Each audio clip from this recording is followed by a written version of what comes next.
La nutrition, c'est peut-être pas ce qui va vous faire gagner le jour J, mais c'est ce qui peut vous faire perdre. Plus on apporte de glucides, au plus on a d'énergie, mais au plus le temps de digestion va être ralenti. Il faut vraiment entraîner ses intestins à absorber, à assimiler et à digérer en fait ces glucides qui seront consommés le jour de la course. Plus c'est testé, au mieux c'est. Il n'y a pas de règle théorique, c'est propre à chacun. Le tout, c'est de le mettre en pratique, de s'entraîner parce qu'il y a peut-être un jour ça va bien passer, et le lendemain on sait pas pourquoi ça passera plus. Salut la team, j'espère que vous êtes en pleine forme aujourd'hui. Dans cet épisode très particulier, on va synthétiser toutes les techniques de nutrition que j'ai pu rencontrer au cours de 300 interviews avec des championnes et des champions. On va essayer de les décortiquer et de rentrer en profondeur avec Marie, ma nutritionniste préférée. Salut Marie, comment ça va ? Ça va super et toi ? Écoute, ça va super bien. Petit rappel pour quand même les auditeurs, les auditrices qui nous regardent aujourd'hui, pensez à vous abonner. Ça nous fait vraiment super plaisir de voir que vous êtes de plus en plus nombreux et nombreuses à suivre la chaîne. Et surtout, si vous avez des questions sur la nutrition sportive avec Marie, on lit vos commentaires, que ce soit sur YouTube, sur Spotify. Le but, c'est de vous répondre durant les épisodes. Et aujourd'hui, on fait un épisode un petit peu particulier, parce qu'on s'est dit, tiens, ça fait 2 ans qu'on fait des épisodes ensemble. Moi, j'ai vu plein de techniques à droite, à gauche, demander à des biathlètes, des triathlètes, des coureurs, des coureuses, des crossfitters, des crossfitteuses. Et j'avais envie un peu de décortiquer, de voir en profondeur les techniques vraiment de nutrition que peuvent avoir quelques champions. Le but, c'est voilà, de partager un peu les secrets du haut niveau. Alors, il n'y a pas vraiment de secrets, mais en tout cas, on va essayer vraiment de parler des petites techniques cachées et de vraiment les décortiquer. Est-ce que ça te va comme programme, Marie ? C'est parfait, on peut y aller. Bon, juste avant, il y a peut-être quelques auditrices ou quelques auditeurs qui n'ont pas écouté les épisodes qu'on a fait avant. Est-ce que je peux te demander de te présenter, s'il te plaît ? Bien sûr, donc je m'appelle Marie Chavannes, je suis nutritionniste experte en nutrition sportive et responsable nutrition chez NutriPure, où j'accompagne donc tous les athlètes de haut niveau à gérer leur nutrition et complémentation. Est-ce que tu peux nous donner peut-être quelques noms que tu as le droit de dire, hein, des athlètes avec qui tu as pu travailler au cours des 2 dernières années, par exemple ? Il y en a, ils sont très nombreux pour le coup, et avec tous des niveaux aussi impressionnants les uns que les autres. Il y a eu beaucoup de rugbyman en top 14. En biathlon, il y a eu donc Quentin Fillon-Maillet dernièrement, Perrine Lafont en ski de boss.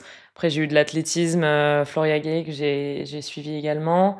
Dans le crossfit, je pense à Jules Boudou. Dans le triathlon aussi, on a Mallory Lopez qui a fait 2 épisodes avec nous. Donc, non, il y a du très beau monde que j'ai la chance de côtoyer au quotidien et d'accompagner. Et c'est hyper enrichissant pour moi et pour eux de les voir aussi progresser. Donc, c'est chouette.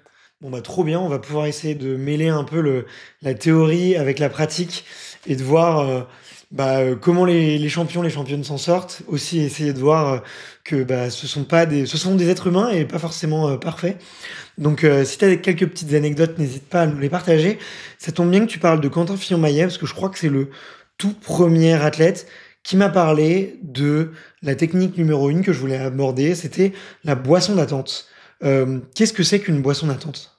Alors, la boisson d'attente, c'est une stratégie hydrique qu'on va mettre en place les jours de compétition, dans le cas où le départ serait donné dans milieu de journée, dans l'après-midi ou dans la soirée, avec pour objectif d'épargner en fait les réserves d'énergie. Cette boisson d'attente va permettre d'avoir un apport en glucides qui est inférieur à celui d'une boisson d'effort. Donc, on est à 20 grammes de glucides dans une boisson d'attente, versus 25 grammes à minima pour une boisson d'effort. Ouais, ça peut monter aussi. Oui, et bien plus, complètement. Si on a uniquement une stratégie hydrique, on est parfois 60 grammes de glucides par litre, ou dans la flasque, tout simplement. Mais là, effectivement, dans la boisson d'attente, on est à 20 grammes, ce qui représente une bonne cuillère à soupe de miel ou une cuillère de maltodextrine, par exemple, qu'on va consommer dès le lever, le jour de la compétition, jusqu'au moment du départ, pour vraiment épargner en fait les réserves d'énergie qui pourraient être entamées par le biais du stress, notamment, qui est très consommateur d'énergie. Donc ça a vraiment ce but d'aider l'athlète à garder le maximum d'énergie pour le début de la compétition. Ok, donc on peut le faire soi-même, une bouteille d'eau, une grande cuillère à soupe de miel. Qu'est-ce qu'on peut tester? Le miel, la maltodextrine. Est-ce qu'il y a d'autres choses qu'on peut mettre dedans aussi? Après, on peut diluer, pourquoi pas, des sirops ou un jus de raisin, par exemple. donc dans des faibles quantités. On peut y intégrer aussi dans la boisson d'attente un sachet d'électrolytes. Donc c'est toutes les vitamines, minéraux qui seront perdus au cours de l'effort si la compétition elle a lieu par temps chaud ou que ça représente un effort intense. Ça fait Ok. sens en amont de l'intégrer. Ouais, ok.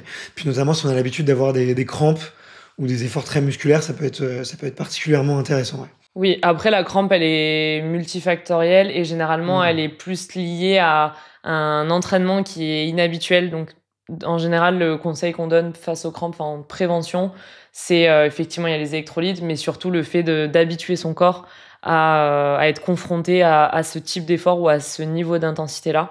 Donc, ça passe vraiment par l'entraînement. Après, il y en a ils seront sujets, puisque même à haut niveau, il peut y arriver d'avoir des crampes. Hein, donc, Ok. ça, il y a une part de génétique aussi. Est-ce qu'il peut y avoir un danger à surdoser sa boisson d'effort? Tu as parlé de 20 grammes, tu vois. J'ai l'impression que c'est une dose un petit peu standard ou en tout cas qui permet de mettre un chiffre. Ça peut être quoi le danger si j'en mets trop? C'est que ça me fasse trop grimper ma glycémie et mon insuline? C'est ça. En fait, les 20 grammes, ils ont été définis pour vraiment apporter à l'organisme l'énergie qu'il a besoin au moment où il en a besoin. Le risque, si on surdose la boisson d'attente, on passe sur une boisson d'effort, où là, pour le coup, on sera au repos, puisqu'on est avant course. Donc, comme tu l'as dit, la problématique, c'est les variations de glycémie, où on peut avoir des problématiques d'hypoglycémie réactionnelle. En fait, si j'augmente trop rapidement ma glycémie hors effort, l'organisme, il cherche toujours à garder une valeur de référence, une constante, une Hmm. homéostasie au niveau de sa glycémie. Donc, dès lors qu'on a une hausse, lui, il va en réponse à ça, produire de l'insuline pour retrouver sa constante de référence. Et souvent, face à une hausse trop importante de la glycémie, on va tomber en dessous de la valeur de référence, donc vivre ce qu'on appelle une hypoglycémie réactionnelle, Hmm. associée à coup de fatigue, fringale, etc. Donc, c'est vraiment pas l'effet recherché. Raison pour laquelle on cible un dosage qui est très, très bas et on n'est vraiment pas sur une boisson d'effort. Ok. En combien de temps est-ce qu'il faut à peu près que je boive, tu vois, ce litre avec 20 grammes de glucose, ou de fructose d'ailleurs, plutôt. Enfin, Plutôt glucose, ouais. plutôt glucose. Euh, Combien de temps avant la compétition tu vas recommander? En combien de temps je la bois? J'imagine que je vais pas m'avaler 20 grammes comme ça, cul sec. Non, non, l'idée, c'est vraiment de le fractionner, de le démarrer dès le matin Ok. et de le prendre de façon fractionnée jusqu'au moment du départ. Ok. Ok, doucement. Mais sûrement, Ok, exactement. ok, ok. Est-ce que il y a des personnes ou des profils d'athlètes à qui tu vas encore plus le recommander? Bah, typiquement, les sports où on va utiliser en fait le glycogène comme source d'énergie et surtout les sports où le départ il sera donné dans l'après-midi. Je pense notamment les sports co, ça s'utilise Hmm. assez fréquemment. Je parlais des joueurs de rugby. On est partenaire de beaucoup de clubs et souvent c'est 15h ou 19h, 20h certains matchs. Donc là, ça fait sens d'avoir cette boisson d'attente. Dans les sports d'endurance, en réalité, les départs, ils sont à donner très tôt le matin. Donc Hmm. sur un trail, j'aurai pas vraiment d'attente. Donc la boisson d'attente sera moins utilisée dans ce cadre-là. Mais Hmm. sur des courses de running piste, il peut arriver aussi qu'il y ait des meetings plutôt dans l'après-midi ou fin de journée. Mais voilà, c'est tout ce qui sera après-midi, disons, où il y a du sens d'intégrer la boisson Ok, d'attente. ouais. Donc peut-être un petit peu moins intéressant pour les sports de longue endurance Mm. et peut-être un petit peu plus pour les sports un peu plus courts, on va dire, Ouais, qui vont vraiment épuiser les réserves de glycogène, quoi. c'est ça. Est-ce que ça peut être aussi intéressant pour les gens qui ont un peu du mal à manger le matin? Par exemple, tu vois, moi j'entends beaucoup de coureurs qui me disent oui, avant un marathon, se lever 3 heures avant, manger solide et tout, pour certains c'est un peu compliqué, à la fois en termes de temps et aussi même en termes de digestion, parce que tout le monde ne mange pas le matin. Est-ce que ça peut être une stratégie justement un peu pour compenser des petits déjeuners pas faciles? Oui, ça peut être une bonne stratégie. Par contre, seule la boisson d'attente ne sera pas suffisante. On est Hmm. uniquement sur un apport à 20 grammes de glucides, comme je le disais. Donc, il faudra quand même, avant course, qu'il y ait une banane, un gel, un smoothie, enfin vraiment des complétés sur un apport qui demandera peu de digestion. peut-être une demi-heure avant la course si on a de la difficulté à s'alimenter comme tu le disais. Mais en tout cas, la priorité, ça sera d'avoir quand même un bon apport juste avant le départ et dès la première demi-heure, 45 minutes du marathon par exemple, pour pas tomber déficitaire au niveau des apports en glucides et avoir très vite les bons apports pour la Ok. course. Bon, on va rester sur une ligne de départ. Effectivement, alors ça va peut-être être normal pour beaucoup de coureurs, notamment des coureurs sur des moyennes distances, mais prendre un gel sur les lignes de départ, ça se voit de plus en plus directement avant la course. Alors ça a beaucoup surpris. Moi, je le vois dans le monde de l'Aerox où les gens disent ça a été une révélation d'entendre certains athlètes dire tiens, je prends un gel juste avant le départ ou même pendant la course. Là où pour les coureurs, ça semble assez normal. Toi, c'est quelque chose que tu vois beaucoup aussi dans les athlètes un peu d'endurance, de prendre un gel, on va dire, à quelques minutes du départ. C'est quelque chose qui se fait fréquemment.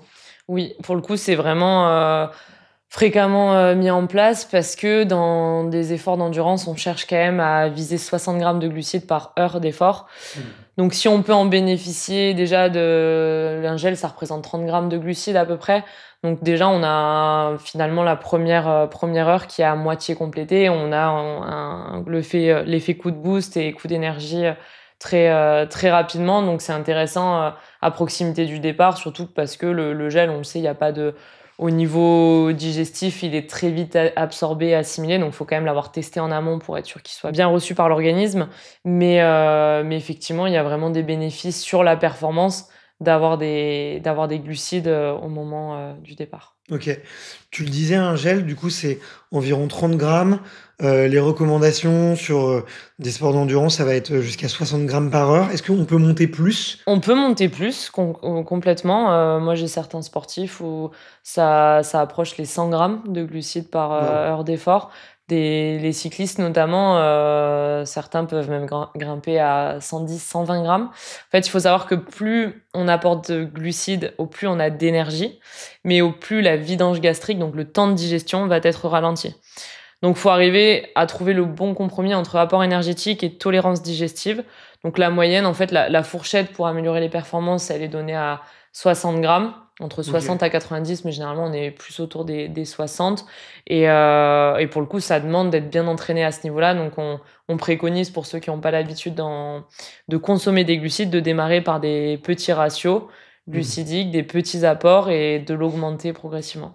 Ok. J'en viens du coup à un peu la troisième technique que je voulais aborder, c'est vraiment tester sa nutrition pendant les entraînements.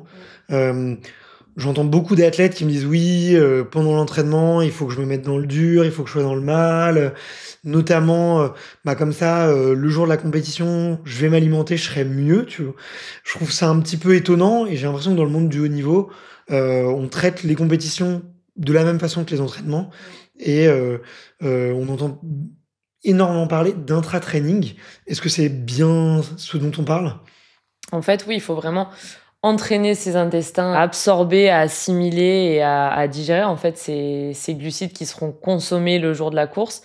Et en fait, ce qu'il faut retenir, c'est que la nutrition, c'est peut-être pas ce qui va vous faire gagner le jour J, mais c'est ce qui peut vous faire perdre. Donc une erreur nutritionnelle, elle peut coûter assez cher au niveau digestif. Donc c'est important en amont d'avoir testé différentes choses, de s'assurer que l'organisme y réponde favorablement, qu'il y ait une bonne que ce soit bien accueilli, bien reçu et surtout qu'il y ait un bon rendu d'un point de vue énergie. Mmh. Donc effectivement, il faut profiter des entraînements pour tester plein de choses au niveau des textures, au niveau des goûts, au niveau de la quantité de glucides. Mmh.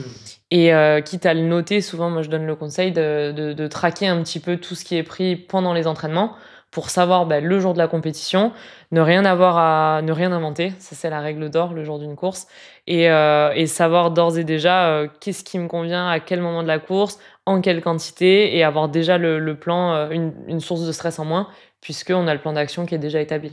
Ok. Donc vraiment tout tester, enfin partir de sa compétition avec un plan idéal et essayer de le tester le plus possible en amont. À partir de quelle durée ou de combien d'essais on peut dire qu'un produit, que ce soit une boisson d'attente, un gel, on peut dire qu'il est validé et que on peut aller sur une ligne de départ de manière assez confiante, tu vois. À partir de combien d'essais tu dirais que ça peut être validé? Ça dépend du profil de l'athlète, de l'expérience qu'il a avec la nutrition sportive. En soi, il n'y a pas de Je veux dire, on peut le tester une fois, ça peut très bien se passer, on peut avoir une bonne capacité. Il y en a qui ont cette chance à pouvoir, manger, Mmh. à mastiquer pendant des efforts et à pas rencontrer de difficultés. Il y en a pour qui on va être exclusivement sur des boissons et des formes liquides parce qu'on le sait, manger ça devient compliqué et c'est à l'effort, c'est vraiment pas la priorité de l'organisme. Donc au plus on est exposé aux produits, que ce soit gel, barres compotes et cetera, au mieux c'est.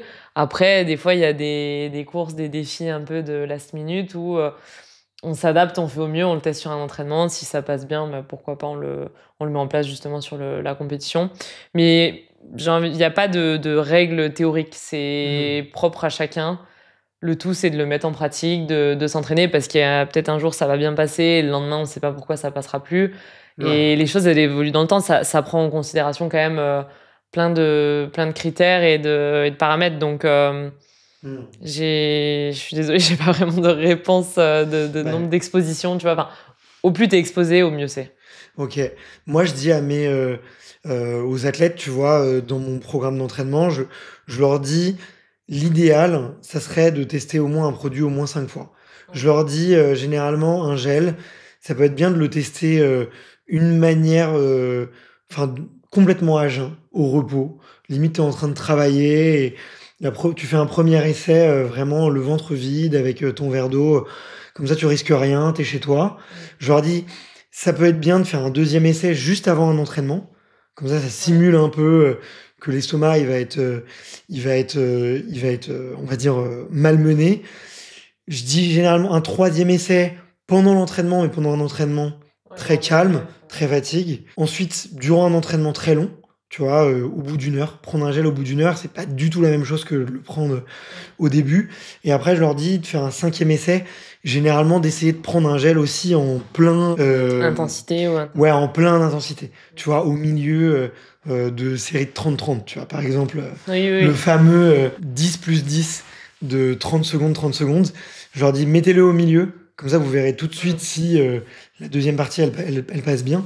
Et bah, généralement, en fait, ça permet vraiment de tester un peu toutes les conditions et au moins, ça permet de se rassurer, de se dire, bon, j'ai testé un gel Oui, oui, oui. dans le mal et au moins, ça passera peut-être, quoi. Ouais, non, mais je te rejoins, au plus c'est testé, au mieux c'est, hein. Ouais. C'est dans un monde idéal, c'est ce qu'on recherche. Après en pratique, moi j'ai l'impression dans les consults, je suis plus confrontée des fois un peu aux critères d'urgence. Ah ben là j'ai, Mhm. un aérox la semaine prochaine, le week-end prochain ou j'ai, telle course qui arrive.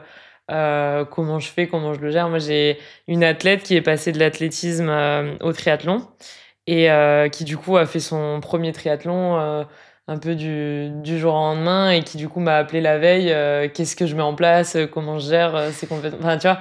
Donc c'est plus, dans un monde idéal, ça se passe comme ça. Après en pratique, c'est un peu différent. En général, on t'appelle, un peu au moment du retrait des dossards et Ouais. ou, pendant l'échauffement: «OK, là il y a le départ, qu'est-ce que je fais?» tu vois? Ouais, c'est vrai, il y en a toujours effectivement qui se prennent un petit peu au dernier moment et souvent il y a des petites catastrophes, qui peuvent se produire, ouais. Après, tu en tires du coup des leçons et des apprentissages. C'est ça qui est bien aussi quand, ça se passe pas toujours comme tu le veux, au moins, ça te fait une bonne expérience et ça permet de pas reproduire les mêmes erreurs. Ouais. Est-ce que dans ce cas-là, vaut pas mieux, recommander un aliment simple, tu vois? Type une banane, quelque chose dont tu Oui, as l'habitude, plutôt que de s'aventurer sur un gel ou certains peuvent être, alors ceux de NutriPure, ils ont très bon goût, ils sont mmh, super bien réussis, ils ont une bonne texture. Je sais que d'autres marques, moi, des fois, je trouve que c'est très, trop sucré en général. trop sucré, ça peut être même un goût chimique ou trop épais, une texture qui est pas du tout naturelle. Est-ce que c'est pas plus sécuritaire d'aller sur un aliment un peu classique, Ben quand on moi, découvre? au niveau des recos, je donne d'abord la boisson en recommandation numéro un parce que, boisson d'effort, forme liquide, tu vraiment Mmh. pas à risque. Numéro 2, je dirais la compote et numéro 3, je peux dire le gel. Si en numéro 4, la barre glucidique. Mais il y a l'effort de mastication et ça passe pas chez tout le monde. Donc même une banane, moi je sais que pour mon cas personnel, sur marathon, j'ai pas la banane, elle passe pas. Je suis que sur Mmh. compote et gel. J'ai boisson d'effort. OK. Donc je le dis pas en solution numéro un le gel. Je dis plutôt boisson d'effort d'abord. Numéro 2 la compote énergétique qui pour le coup, il y a moins cet effet gel. Je trouve ça plus clivant au niveau des sportifs. En Des général, il y en réactions, ouais. a où ils l'intègrent vraiment pas dans leur plan de course. Il y en a, le gel fait pas partie des solutions énergétiques et il y a des alternatives. Donc, je pense qu'à l'heure actuelle, il y a quand même un marché dans la nutrition sportive qui s'est vraiment développé, où il y a des solutions qui sont adaptées à tous, que ce soit même les compotes salées, les boissons d'effort salées qui sont en train aussi de se lancer progressivement. Donc en réalité, on peut s'y retrouver, de toute manière, on peut trouver une solution qui nous convienne, à mon avis. Ok. On va continuer un petit peu à parler de glucides, peut-être là plutôt avant la course. Moi, beaucoup d'athlètes me parlent de surcharge glucidique. Est-ce que tu peux définir ce terme, expliquer dans quel contexte et dans quel cadre ça peut être intéressant de le mettre en place? Bien sûr. Alors la surcharge glucidique, c'est remplir nos réserves d'énergie, donc le fameux glycogène que l'on a au niveau musculaire, ça représente 300-400 grammes au niveau de l'organisme, et au niveau hépatique, ça représente une centaine de grammes. Donc ça, c'est des réserves d'énergie qui seront utilisées le jour de la compétition pendant l'effort. Donc je fais souvent le parallèle avec la voiture, au même titre qu'on mettrait de l'essence dans une voiture. On va remplir nos réserves énergétiques au travers des glucides et faire donc apporter un maximum d'énergie. Et le principe de surcharge glucidique, c'est donc changer la ration et faire en sorte d'avoir une alimentation qui est hyperglucidique. Donc en temps normal, au quotidien, les glucides, ils représentent 45%, 40 à 55% de la ration totale sur la journée. Et là, on va tendre vers, on va augmenter en fait cette ration de glucidique et tendre jusqu'à 70% de l'apport énergétique total. Donc ça représente vraiment une quantité importante de glucides pour justement remplir nos réserves musculaires et avoir, comme je vous disais, le maximum d'énergie le jour J. Donc ça passe par déjà un retrait des fibres et une diminution des lipides pour avoir suffisamment de glucides, parce que j'augmente la quantité de glucides, mais pas forcément le total calorique en fait. C'est vraiment la répartition qui change. En parallèle, j'augmente aussi l'hydratation, parce que pour stocker 1 gramme de glycogène, le corps il utilise, pour être précise, 2,7 grammes d'eau. Donc important de bien s'hydrater en consommant ces glucides. Sinon, ça sert à rien. Sinon, oui, on n'en tire pas tous les bénéfices. Mais du coup, le petit tips que je donne, c'est d'être déjà sur des glucides qui sont très digestes. Ça peut être du riz, de la patate douce, des pâtes pour ceux qui tolèrent le gluten, aucun problème. Et de miser sur tout ce qui est banane, riz au lait, hyper intéressant aussi. D'avoir du miel, des compotes, enfin vraiment d'avoir plein de glucides répartis au moment de la journée pour faire en sorte que le plein d'essence soit fait et qu'on se sente vraiment bien le jour J. Ok. Je commence combien de temps avant? Et du coup, donc ça dépend de l'enjeu et de la distance qui est attendue. Typiquement, ça peut être de 3 à 7 jours avant, Ok. jusqu'à J-3, J-7, J-3. Mais même sur un marathon, par exemple, on va à minima 3 jours, et sur typiquement un Ironman, on va être sur déjà du 7 jours avant, où Ok. on change, en fait, on prépare vraiment le corps à se focus sur l'objectif qui va venir. Ok, tu peux rappeler à peu près c'est quoi le pourcentage d'augmentation calorique qu'il faut viser sur ces 7 jours? C'est quoi? C'est plus 5%, plus 10%? C'est L'apport calorique, il augmente pas forcément. C'est vraiment le ratio. le ratio. En fait, au quotidien, et je crois qu'on va en parler justement de l'assiette quotidienne, on est en protéines, 10 à 20% de la ration. Les lipides, on est à entre 30 et 40, généralement 35% si je coupe l'apport en deux. Et les glucides, c'est ce qui va rester. Donc ça représente 40 à 55% de la ration. Là, dans le cas d'une surcharge, les glucides vont représenter jusqu'à 70% de ma journée. Donc en Voilà. réalité, on va avoir des collations en plus, on va fractionner aussi l'alimentation, mais on va avoir des glucides en quantité massive. Après, on peut parler en grammes par kilo de poids de corps, peut-être que ça va parler un peu plus aux Ouais, bien auditeurs. sûr, vas-y, ouais. Mais en gros, les recos en glucides, elles vont varier de 3 grammes de glucides par kilo de poids de corps par jour. On peut monter jusqu'à 12 grammes de glucides par kilo de poids de corps par jour. Donc les 3 grammes, c'est plus du quotidien, une activité qui est plutôt modérée à légère. Et dès lors que j'ai un niveau d'activité qui est un peu plus soutenu, on est déjà entre 4 à 6 grammes. Et la surcharge, on va être à 8 à 10, 12 grammes de glucides par kilo de poids de corps par jour. Donc, Ok. amusez-vous à faire le calcul avec, typiquement, un homme de 70 kilos, si je pars formule simple à 10 grammes, ça ferait 700 grammes de glucides sur une journée. Ça Mm. représente déjà une banane, c'est l'équivalent de 20-25 grammes de glucides. Donc, imaginez-vous déjà la quantité Ah de, ouais, de, quand même, il de pâtes. Ouais. faut y aller, ouais. Ouais, 700 grammes, c'est quand même conséquent. C'est pour ça qu'on peut mettre en place la stratégie de la boisson d'attente, même 2-3 jours avant. Moi, je le Mm. conseille pour en fait maximiser les sources d'énergie et de glucides. Hyper intéressant.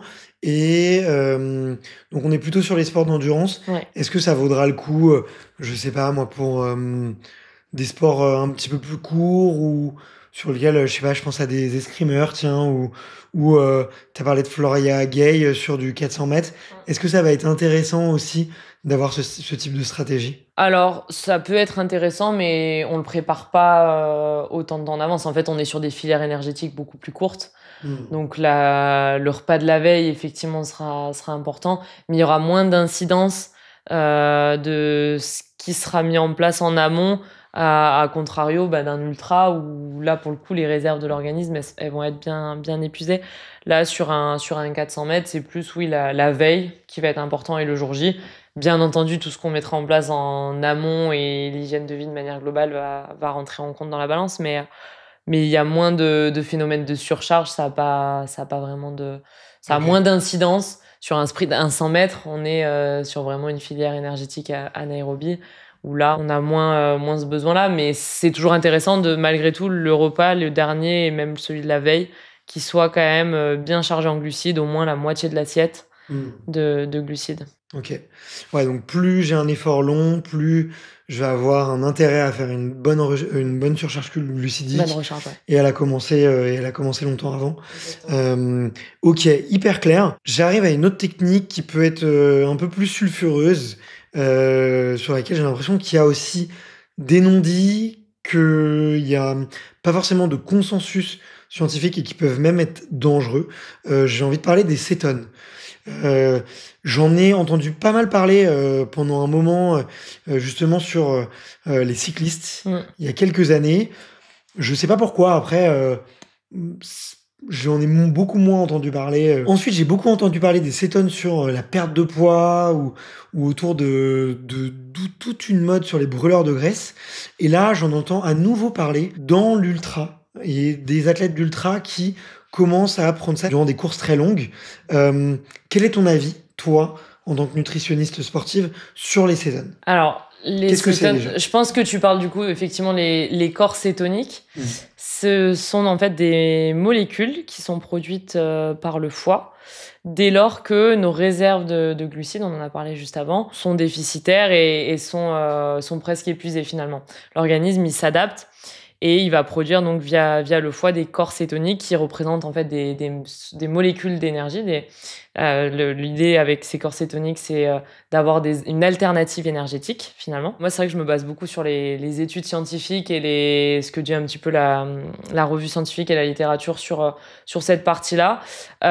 Donc j'ai creusé un peu le sujet. En 2022, il y a une revue qui est sortie et qui a recensé une cinquantaine d'études où effectivement on testait en fait l'efficacité, le bénéfice des cétones dans le cadre des activités d'endurance. Alors c'est très controversé puisque d'un côté il y avait effectivement une amélioration de la performance sur les efforts de vraiment longue endurance. En Ok. fait, on utilise le métabolisme des lipides au travers des cétones, Ouais. et c'est le principe d'une diète cétogène. Quand Mm.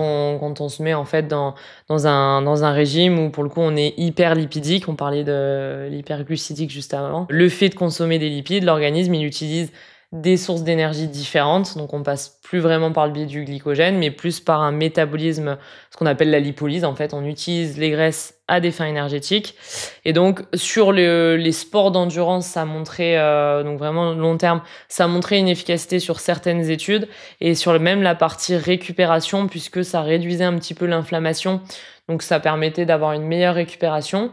Mais, parce que du coup, il y a toujours un mais dans les études scientifiques, c'était plutôt délétère sur les performances à haute intensité, puisque en fait, on se rend compte que dès lors qu'il y a prise de cétone ou de corps cétonique, l'organisme, il va squeezer un petit peu la partie glucidique. Il va moins utiliser ses glucides. Donc, finalement, pour moi, c'est encore trop controversé pour donner le feu vert sur ce type de pratique. Et au contraire, le fait qu'à haute intensité, ce soit plutôt délétère sur la performance, là, on parle vraiment de technique dans un but de perf. Donc, généralement, sur une course, même si on est sur de la longue distance, de l'endurance, il y aura quand même toujours des périodes où il y aura un peu d'intensité qui sera liée à l'adrénaline du jour J, où on sera quand même dans la course, quoi. Donc, pour moi, c'est pas forcément le game changer au niveau perf. Au contraire, je trouve ça bien plus intéressant d'avoir cette stratégie de surcharge glucidique et de prioriser le glycogène. Après, d'adapter ses entraînements pour savoir se servir de ses lipides aussi et d'arriver à épargner le glycogène. Mais pour ce qui est des cétones, je pense qu'il faut laisser encore la science travailler. Ok. Je voulais aborder aussi dans les sports d'endurance, d'extrême endurance, je vois de plus en plus, que ce soit dans les villages, juste avant la course, des pastilles de sel en vente. Et j'entends de plus en plus d'athlètes en consommer. Moi, j'ai l'impression que c'est tout blanc ou tout noir. Soit c'est complètement salvateur, soit c'est une course catastrophe. Qu'est-ce qu'il en est Est-ce que ça fonctionne? Alors, les pastilles de sel, le problème en fait qu'on peut rencontrer, c'est le dosage qui souvent est trop important et une quantité massive, en fait, un apport trop conséquent en sel et donc en sodium. La problématique, c'est au niveau digestif, où l'organisme il n'est pas en capacité d'absorber autant de sodium que ce qui est apporté par le biais de la pastille. Donc généralement, même dilué dans l'eau, dans une grande flasque, ça va être trop en fait, important. la recommandation, c'est plutôt d'être sur une boisson isotonique, où du coup, l'apport, il est iso à ce qu'on a dans le plasma déjà, donc qui permet d'avoir une bonne absorption, parce qu'après, c'est des gradients de concentration où en fait, si on peut rentrer dans des problématiques où si on a trop de sodium ou pas assez, derrière l'organisme, il peut y avoir des conséquences quand même assez graves à l'instant T, en fait. Donc, faut regarder le dosage. C'est toujours pareil de s'intéresser au verso de l'étiquette et voir un petit peu ce qui est écrit de l'autre côté. Mais être focus sur la quantité. Les recos, pour les rappeler, en fait, de sodium par heure d'effort, on est entre 300 à 700 mg de sodium par heure d'effort. Donc, à dissocier du sel, en fait, dans 1 g de sel, j'ai 400 mg de sodium.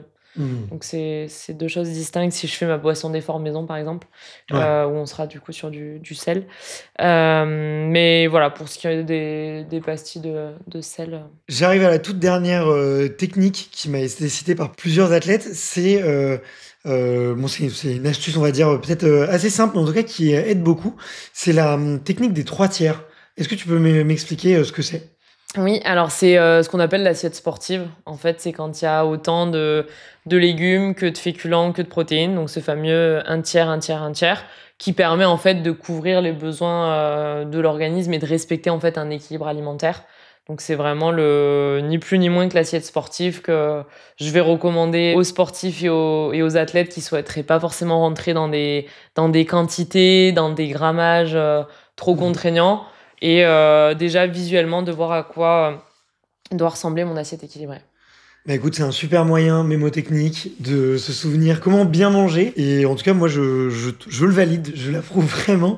Même visuellement, ça marche plutôt bien. Écoute, merci, on a passé en revue toutes ces techniques. C'est hyper intéressant de voir comment est-ce qu'on peut se les approprier et de voir qu'est-ce que les professionnels font et qui peut être utile pour nous, athlètes du quotidien, avec des vies trépidantes. Merci pour toutes ces infos. C'était un grand plaisir. Aux auditeurs et aux auditrices qui sont encore là, pensez à vous abonner, à mettre un petit bouton j'aime aussi pour faire remonter cet épisode dans les algorithmes. Ça nous aide toujours beaucoup. Enfin, si vous avez des questions, n'hésitez surtout pas à les poser en commentaire. On les lit tous et on vous répond dans les prochains épisodes. Sinon, on se dit à la semaine prochaine pour un prochain épisode. Salut! Merci. Salut.